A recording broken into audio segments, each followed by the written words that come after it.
Bonjour à tous, on se retrouve pour une nouvelle vidéo Prime One, du coup finalement. Alors nous sommes début octobre et il y a eu la semaine dernière le Wonder Festival de Shanghai là, 2020. Je vais essayer, du coup, bon c'est toujours sympa là de papoter un peu de l'actu. Je vais essayer de donner du coup mon point de vue au travers des 3 prochaines vidéos sur les principales marques qui m'intéressent, qui intéressent je pense beaucoup de monde, à savoir Prime One, Infinity Studio et Queen Studio. Voilà. Donc aujourd'hui on va voir la statue Superman entière en version exclue, tirée là, des membres de la Justice League par Prime One, et ce sera du coup l'occasion de parler un peu des nouveautés. Alors du coup j'ai fait une petite fiche récap là des principaux éléments, parce que voilà la vidéo elle sert aussi à présenter du coup ce Superman. Et pour les gens que ça n'intéresse pas forcément ou qui visionneront la vidéo dans quelques mois ou quelques années, une fois que les news seront passées, bon, je vais essayer de ne pas trop m'étendre non plus.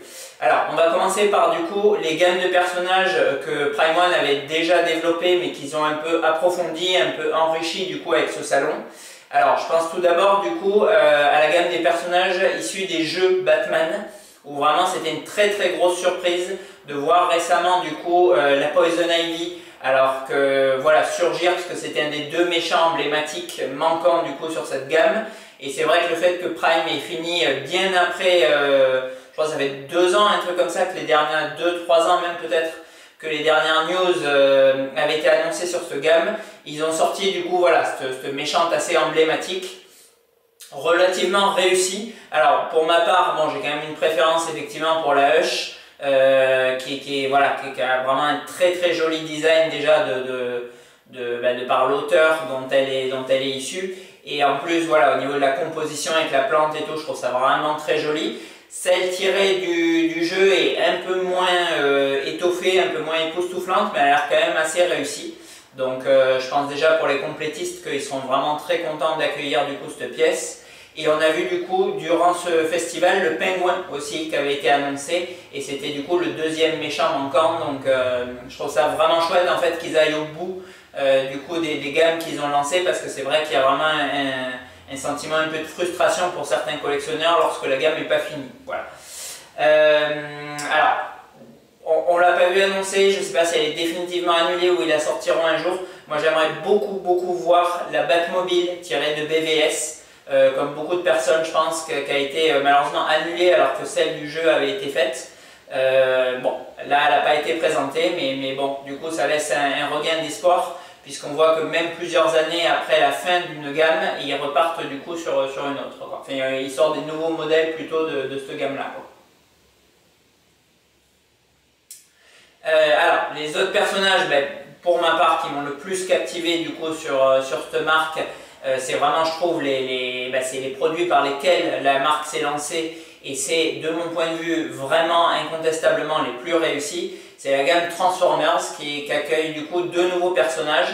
Alors le premier, c'est celui de Blackout. Bon, Blackout il est assez sympa au niveau du design, la statue a l'air relativement réussie. Le prototype a l'air relativement réussi. Maintenant le personnage, bon, il passe quand même relativement inaperçu, on ne le voit pas beaucoup dans les premiers films. En revanche, le Megatron Exode, alors bon, même si c'est du coup une 3e version du Megatron, puisqu'on avait la toute première statue, la version du coup samouraï, et là c'est le 3e, il est extrêmement classe. Franchement, c'est de très loin parmi ce qui a été présenté sur Prime One, je trouve le plus beau perso.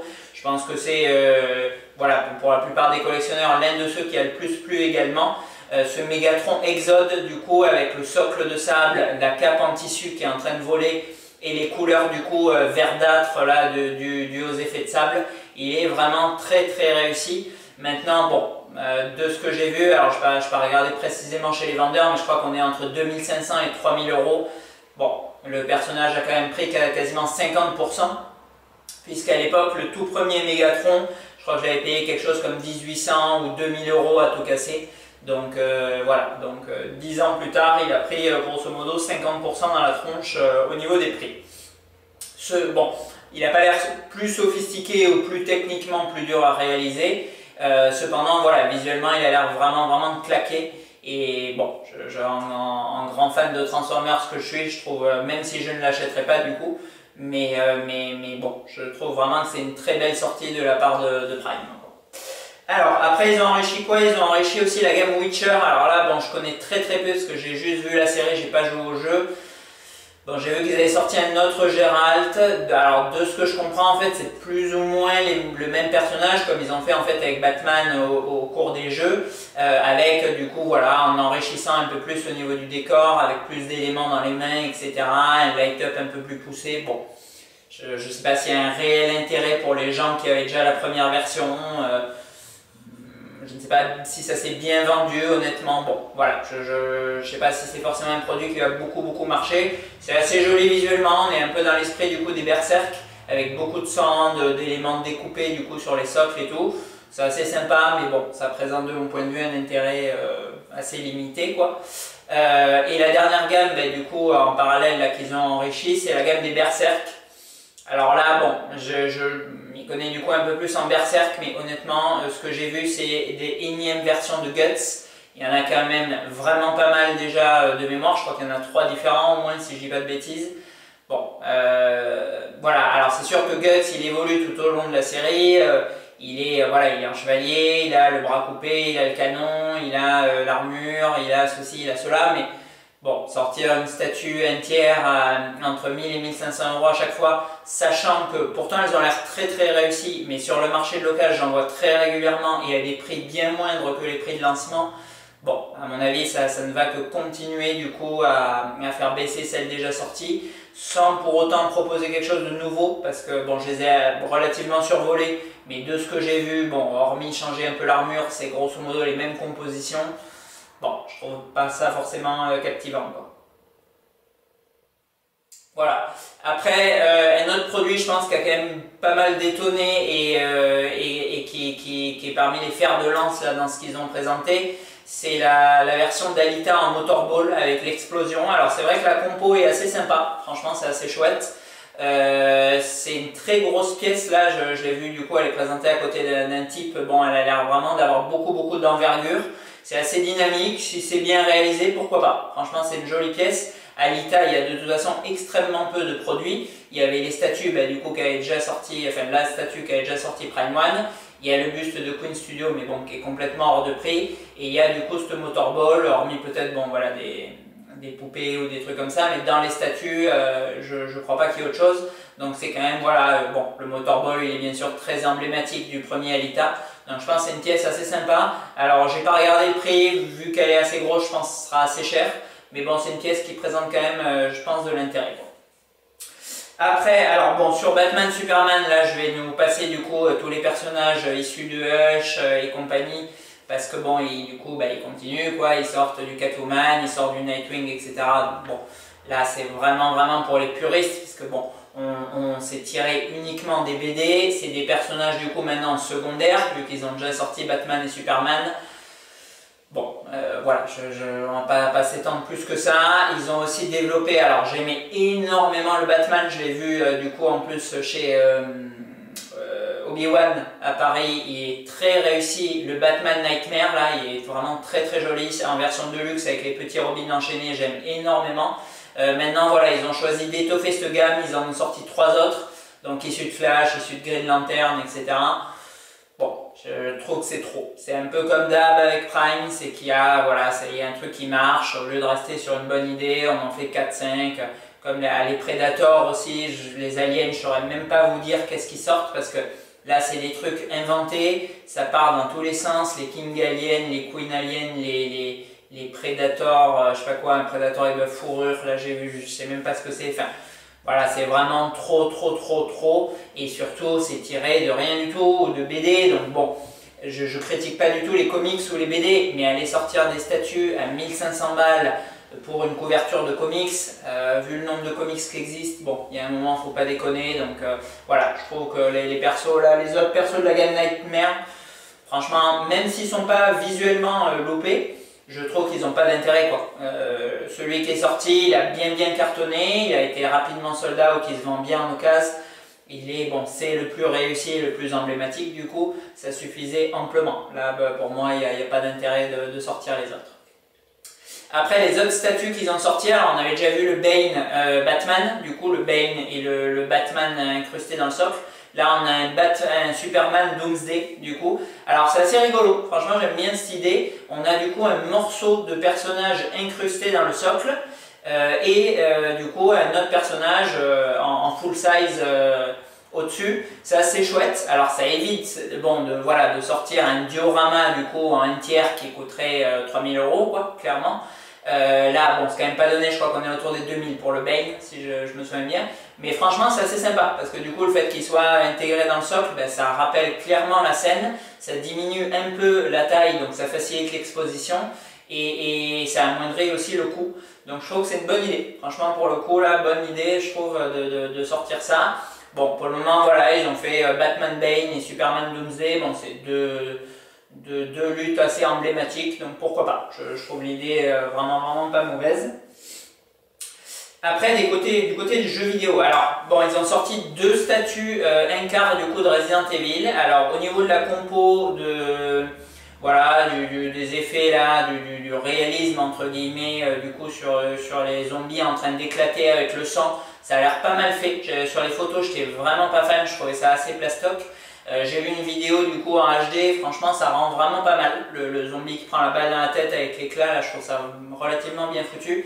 En revanche au niveau des head sculpts, je trouve que c'est vraiment pas ça. Alors assez dur de se remémorer parfaitement les traits du personnage parce que c'est un jeu vidéo, c'est pas un acteur. Mais je trouvais pas ça super ressemblant.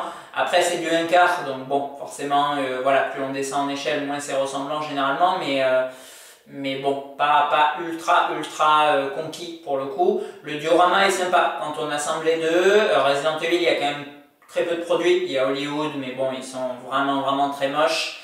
Il y a d'autres marques X, mais bon, il y a trop rien de joli. Donc bon, c'est une très belle franchise à exploiter. Là, c'est issu du coup du remake du 2. Donc voilà, c'est quasiment dans l'actu puisqu'il est sorti l'année dernière, donc ça va. Voilà, on a les deux héros emblématiques, s'ils poussent pas trop le bouchon à faire X zombies et compagnie, ça peut passer. Maintenant, bon, je trouve petit déficit quand même au niveau des visages, c'est pas photo ressemblant. Ah oui, alors après, alors j'ai pas trop vu, j'ai vu juste une ou deux news vite fait. Ils sortent un Dante 1/2 de DMC, de Devil May Cry. Alors là, j'ai absolument pas compris parce que bon, les personnages 1/2, hormis vraiment les très grosses licences, BVS, Dark Knight, bon, c'est quand même assez chaud d'après ce que je vois de les vendre. On les voit très souvent en occasion, souvent les prix sont en dessous du prix de lancement, ils peinent un peu à se vendre, etc. Surtout que bon, on a, voilà, maintenant Queen Studio se lance aussi sur les 1/2, enfin en 1/2 il y a quand même bon, des sacrés statuts. Sortir un jeu vidéo qui plus est Devil May Cry, alors c'est un jeu vidéo que j'adore, mais bon, il n'est pas non plus, voilà, c'est pas Mario Bros ou Call of Duty quoi. Bon, DMC c'est quand même entre guillemets un titre de seconde zone, c'est-à-dire que c'est pas, voilà, c'est pas un best-seller. Sortir une statue au 1/2, alors elle est assez jolie, franchement Dante il a vraiment une bonne gueule, c'est issu du coup du tout dernier DMC là. Bon, il est assez ressemblant du coup au personnage qu'on retrouve dans le jeu. Voilà, il y a un beau socle, ça a l'air bien foutu au niveau des vêtements et compagnie. Maintenant, bon, c'est des personnages où j'ai un peu du mal à comprendre que ça sorte en 1/2, en 1/3 ils les avaient sortis. Bon, je ne saurais pas trop vous dire déjà si ça marchait ou pas. En 1/2, ça me semble très risqué, ça me semble un peu du même esprit que la nonne, c'est-à-dire voilà, truc limité à 150 pièces et tout casser parce que ça intéresse quand même très peu de monde. On va être très certainement, vu la taille, autour de 2200-2300 € je pense. Bon, je sais pas qui c'est qui achète un Dante 1/2 de DMC à 2300 balles honnêtement, mais bon, bref. Voilà. Après, bon, ils ont sorti un autre Game of Thrones, c'était le Witch King du coup.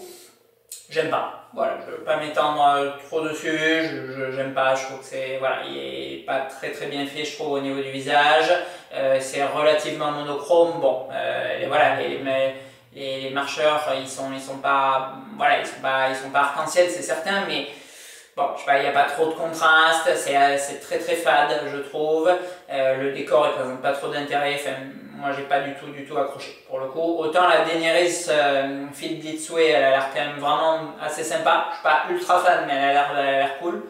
Autant là le Witch King, bon, moi j'ai pas trop aimé. Voilà, et après, après c'était des persos du coup secondaires. Je pense que Prime, ils se sont fait relativement éclipser sur ce salon. Il y a du coup bien sûr Queen et Infinity qui tiraient l'affiche, ils se sont tirés la bourre avec des bustes de malades. Bon, on le verra du coup dans les 2 prochaines vidéos là que je ferai, je pense, où je parlerai l'une de Queen, l'autre d'Infinity. Bon, ils ont sorti, c'était du délire quoi, je veux dire, Queen, j'étais au taquet quoi, chaque jour. Hein. Alors c'est trop, les trucs ils valent 3, 4, 5 000 balles. Ils en sortaient un par jour, enfin, c'était n'importe quoi. Mais au niveau, voilà, au niveau de la hype, au niveau de la passion, on était à fond quoi. Avec enfin, moi j'étais à fond en tout cas quoi. Avec les petites vignettes qui se rajoutent, le côté du coup un peu complétiste comme d'hab, les teasings avec les parties, enfin, énorme. Et Infinity, alors même si je suis toujours pas fan de la marque, c'est extrêmement cher, je trouve vraiment. Voilà, enfin, je trouve des défauts au buste, même si de ce que je vois parmi mes amis, ils ont du coup plus de succès que les Queen. Voilà, ils y sont allés quand même très fort aussi. Voilà, le Joker, la Margot Robbie, la Mera, bon, ça a allumé quand même bien comme il faut. Donc du coup voilà, tout ça pour revenir sur Prime. Prime en fait ils ont sorti un peu comme d'hab, ils ont pris les licences qu'ils avaient déjà, parce que je crois pas trop qu'il y ait eu de nouvelles acquisitions de licences, et ils ont sorti du coup des persos dans les licences qu'ils possédaient déjà. Alors voilà, encore une fois, techniquement, c'est pas au summum. Bon, il y a toujours, voilà, j'en discutais avec Michael il y a pas longtemps, il y a un très bon rapport qualité-prix. C'est vrai que les statues, elles valent 1000 balles, 1200 balles. On va du coup rebondir là-dessus pour voir ce Superman. Franchement, elles sont chouettes pour le prix. Mais c'est vrai que, bon, sur ces vidéos, sur ces teasings sur Facebook, tous ces machins, c'est un peu la poudre aux yeux. Donc, il faut vraiment que ça éclate. Et Prime, ça éclate jamais. Je trouve que c'était éclatant à l'époque des premiers Transformers, quand ils étaient tout seuls, quand il n'y avait qu'eux qui présentaient des trucs techniques comme ça, quoi. Mais maintenant, je trouve qu'ils sont vraiment éclipsés. C'est à 100% pour moi le Sideshow 2.0. C'est-à-dire que voilà, c'est 2 fois mieux fait que Sideshow, c'est 2 fois plus cher, mais c'est vraiment le même esprit. On sort plein de statues, on a des licences qui marchent un peu. Alors eux, c'est pas Iron Man, c'est Batman, mais on en produit à moudre. Alors ils sont beaux, franchement, voilà, là c'est Superman, mais on en déballe encore un, c'est pas mal et tout.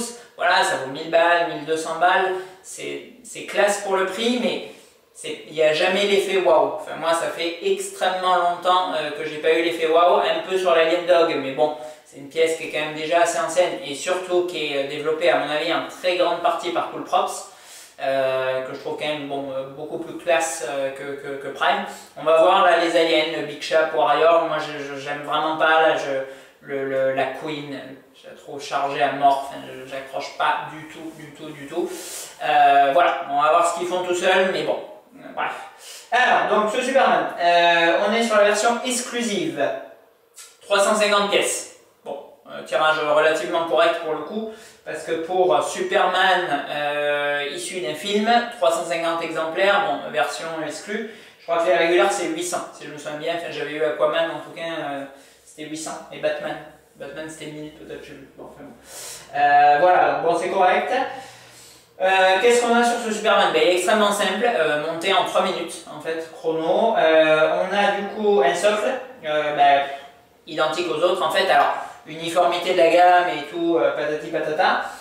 Maintenant, bon, c'est encore pareil, voilà, c'est toujours le même délire. On a du coup les pinces là, un peu style kryptonienne, le symbole du coup de Man of Steel. Voilà, l'effet de Foster, c'est bicolore, il est noir et gris le truc.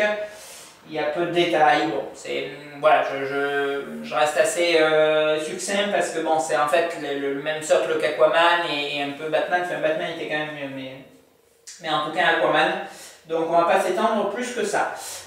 Au niveau du body, écoutez, je le trouve relativement similaire en fait à la version 1.5. Alors la version 1.5, je l'ai eu il y a 1 an et demi, je crois, un truc du style. Je crois que c'était genre en mai de l'année dernière, si je me souviens bien. Alors, je ne suis pas un ultra technicien des tissus, des qualités de barésie et compagnie. La cape était plus épaisse, mais bon, elle était du coup au 1,5. Donc du coup, est-ce que le prorata, échelle, épaisseur joue ou pas, je sais pas. Enfin, en tout cas, bon, personnellement, elle ne me choque pas. Elle était pas spécialement pliée dans le carton, ça c'était bon. Voilà, elle n'a pas de défaut majeur. Bon, il n'y a du coup pas de filament, elle pendouille, donc on ne peut pas la positionner comme on veut. Mais bon, franchement, perso, ça fait le job. Au niveau du costume, alors il avait été beaucoup décrié. Alors, c'est pareil, honnêtement, c'est toujours un peu le... J'ai un peu du mal à vous parler de ça parce qu'en fait, je ne sais pas si c'est très intéressant ce que je raconte parce que concrètement, je m'en fous en fait. Cette espèce de pointillisme là, accurate, c'est dans le film comme ça, il a 8 maillons qui composent son gant au lieu de 6. Perso, moi je m'en balance de ça. Je trouve, voilà, la première chose qui compte, enfin ça fait 45 fois que je vous le dis, mais la première chose qui compte sur une statue, c'est la composition totale, c'est-à-dire qu'on voit la pièce en ensemble et elle claque ou elle claque pas. C'est-à-dire que je reprends l'exemple par exemple du Freddy Elite, la statue elle arrache. Elle arrache. Faut être vraiment de mauvaise foi ou détester les slashers pour dire qu'on n'aime pas, parce que la compo d'ensemble avec le socle démentiel, le rétroéclairage, le Freddy positionné, ça déboîte. Après, effectivement, le visage, voilà, il n'est pas photo-ressemblant à Robert Englund, on est d'accord, mais moi je trouve vraiment c'est ce que dégage une pièce dans son ensemble, parce que moi je vois mes statues, là par exemple, voilà, je vois mes queens d'ici, bon je suis à, je sais pas, je suis à 2 mètres, bon 1 mètre, mettons, je me rapproche quoi, mais voilà, je n'aurai pas ma pièce comme ça, quoi. Alors, attendez, il est bien fait ou pas? Voilà, donc bon, moi je trouve que c'est un peu du pignolage, ces trucs. Après, bon, voilà, chacun, encore une fois, collectionne ce qu'il veut comme il veut. Bon, mais moi je trouve que c'est pas très intéressant. Du coup, voilà, je crois que de mémoire, j'avais lu qu'il y avait un pépin là sous le... je ne sais même pas comment ça s'appelle, là, ce muscle-là, grosso modo sous l'épaule. Et puis au niveau des bottes aussi, là, c'était pas parfaitement aligné, je sais pas quoi. Bon, franchement, j'en sais rien. Aucune idée, je peux pas vous le dire. Je trouve que le costume, alors, l'effet, il est effectivement moins sympa que celui de la 1,5, parce que la 1,5, on avait une espèce de côté un peu... alors, bon, bien évidemment, je ne vais pas toucher le vrai costume de Superman, mais on a l'impression que c'est une espèce de latex ultra solide, là. Une espèce de truc qui colle, vraiment moulant, extensible et un peu imperméable et résistant.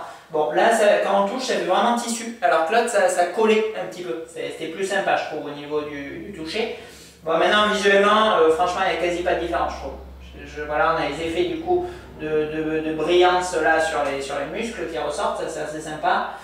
Voilà, les bottes et tout. Moi, je trouve le costume, encore une fois, voilà, on est sur une statue, je sais pas ce que c'est le prix public, 1200 balles, je crois, 1300 là pour l'exclu. Voilà, bon, c'est une très grosse somme, mais aujourd'hui, c'est quasiment la moitié d'une statue 1,5 qui arrache, quoi. C'est-à-dire que, voilà, ouais, encore une élite, c'est plus le tiers, mais voilà, même les Queen Studio, les 1 tiers, et c'est pas le double, mais c'est un bon 50% de plus, quoi. Donc bon, moi je trouve que ça fait le job. Alors, les machins, effectivement, ils sont collés. Là, les trucs, c'est des autocollants, là, les machins du costume. Bon, c'est sûr que autocollant, 1200 balles, bon, c'est un peu du mal à passer. Cependant, c'est pas laid. Franchement, c'est pas laid, je trouve. Voilà, vu d'ici, ça passe. Le S, bon, il est quand même assez cool. Alors, je crois que lui aussi, il n'est pas positionné assez bas, il est trop haut sur le costume, etc. Bon, franchement, peu m'importe. Au niveau des parties peau, alors c'est vraiment sympa. Pour le coup, là, franchement, c'est vraiment cool. Les mains, elles sont quand même assez jolies. Le veinage, il est bien fait. Le grain de peau aussi, ça passe. Et le visage, ben, il est quand même relativement réussi aussi. Alors bon, j'interférerai du coup pour lors du zoom là, les têtes. Mais que ce soit le head sculpt classique là, d'Henry Cavill ou la version là, du coup un peu vénère avec les yeux laser, franchement l'un comme l'autre, ils sont quand même assez ressemblants. On reconnaît vraiment très bien l'acteur, profil comme face, ça passe vraiment bien. Et voilà, ça bave pas, c'est relativement bien peint. L'effet, bon, un petit light-up dans les yeux, ça aurait toujours amené quelque chose en plus. Mais bon, c'est quand même bien foutu. Après, bon, il y a un petit pépin, alors la cape, je n'ai pas regardé la notice, mais de ce que je comprends, c'est comme ça. On a du coup deux espèces de languettes en alu qui viennent se clipser dans le body. Et du coup, la cape qui tient comme ça, alors ça fait une espèce un peu de vague, un peu disgracieuse. Là, bon, c'est pas, voilà, c'est pas le système optimum extrêmement bien réfléchi où ils ont, voilà, ils ont bossé sur la conception pendant 6 mois, c'est certain. Mais bon, voilà, encore une fois, ça tue pas la pièce. Donc je trouve que c'est quand même relativement pas mal. Et du coup, bon, la cape, elle tombe un peu comme on veut sur le socle, mais relativement bien. Donc dans l'ensemble, franchement, il est quand même très largement devant Aquaman, qui était quand même vraiment pas très ressemblant au niveau du visage. Là, on a quelque chose, voilà, je trouve un petit peu mieux. Et après, pour finir, ils nous ont mis du coup la boîte mère. Alors, elle me semble assez énorme. Je sais pas pourquoi elle est aussi grosse. Alors, je n'ai pas regardé le film depuis longtemps parce que je trouve, j'aime vraiment pas trop. Mais je crois qu'ils la promènent plus ou moins comme ça en fait dans les films. Donc là, bon, je sais plus si j'ai loupé un épisode, si elle grossit à la fin, je ne me rappelle pas. Mais je la trouve monstrueusement énorme. Donc je ne sais pas pourquoi elle est aussi grosse. Mais bon, bref, elle est là. Elle est inexposable en fait. Parce que bon, sur le socle, jamais de la vie elle rentre. Il n'y a du coup pas de support ou de socle pour la présenter à côté. Donc à part la poser, bon, voilà. Mais bon, elle est vraiment très grosse. Allez, on va du coup zoomer sur notre personnage. On va interchanger les deux têtes du coup pour bien voir. Et après on conclura. À de suite.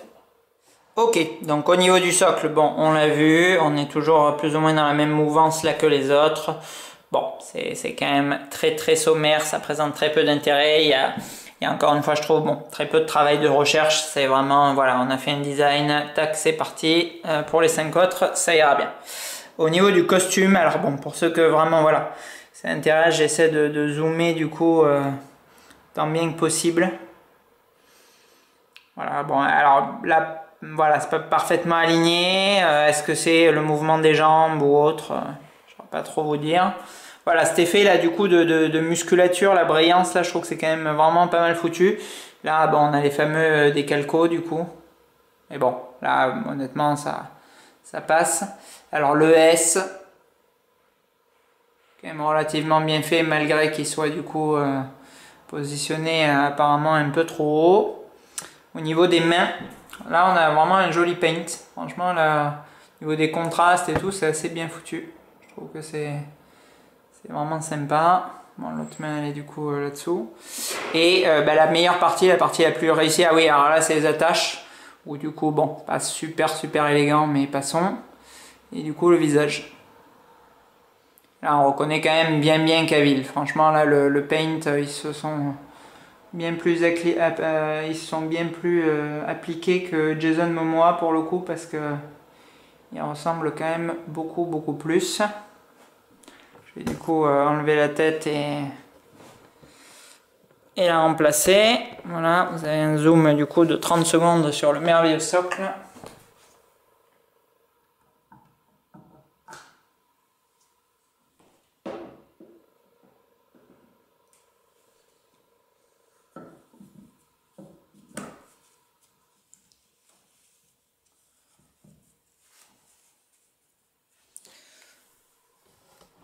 Hop là, voilà.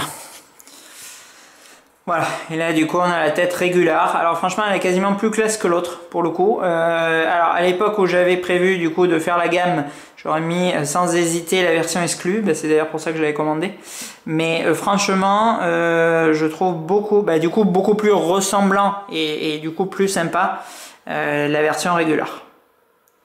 Ouais, franchement la tête du coup non laser, je la trouve beaucoup plus réussie. Elle est quand même vraiment bien peinte, franchement on reconnaît très bien quoi. Voilà. Et après pour finir le clou du spectacle, la magnifique boîte mère, totalement useless elle pour le coup. Voilà pour ce Superman. Donc bon, grosso modo, alors il y a quand même pas beaucoup de versions de ce personnage, surtout dans cette échelle. Pour le moment, parce que les grosses marques s'y sont pas attaquées. Au niveau Sideshow et compagnie, bon, c'est quand même largement en dessous et plus petit au niveau de l'échelle. Donc je dirais que si on est très fan du personnage, pourquoi pas. Voilà, si c'est du coup vraiment un personnage important affectivement, ça reste un achat à peu près justifié, je dirais, au niveau du prix. Après, voilà, une fois de plus, bon, je trouve que c'est pas une statue délirante, mais bon, elle est proposée comme le fait souvent Prime One à un prix quand même relativement contenu, donc pourquoi pas. Alors, l'achat de la version exclue, voilà, comme je vous le disais, bon, sur précommande, la tête laser, elle me semblait vraiment apporter un plus. Parce que bien sûr, bon voilà, les fameux yeux là de Superman, c'est quand même relativement emblématique du personnage.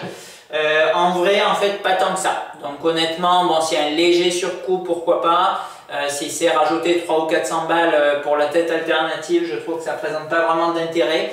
Et qu'une fois de plus, le portrait régulier, il est quand même très réussi. Voilà, pour le moment, je trouve le Batuu quand même supérieur. Le Batuu est quand même vraiment très sympa de Justice League. En revanche, il est très largement devant l'Aquaman. Là, il n'y a vraiment pas photo sur tous les points, hormis le socle qui est le même. Sinon, tout le reste est quand même vraiment sympa. La pose, alors effectivement, pour du 1/3, elle ressemble énormément à celle de la 1/2. Et elle est, de mon goût, un peu trop muséum. Bon, après, Superman, il est toujours quand même relativement tanké, posé, et pas en train de faire le funambule, c'est certain, mais bon, voilà, on aurait pu lui donner peut-être un peu plus de dynamique, parce que c'est vrai que c'est un peu sage, un peu fade, je trouve, pour du 1/3, mais bon, encore une fois, c'est pas rédhibitoire. Allez, on se retrouve peut-être d'ici 15 jours, très certainement avec Queen Studio. Voilà, la suite de Queen, depuis le confinement, elle arrive pour bientôt. Ciao, ciao!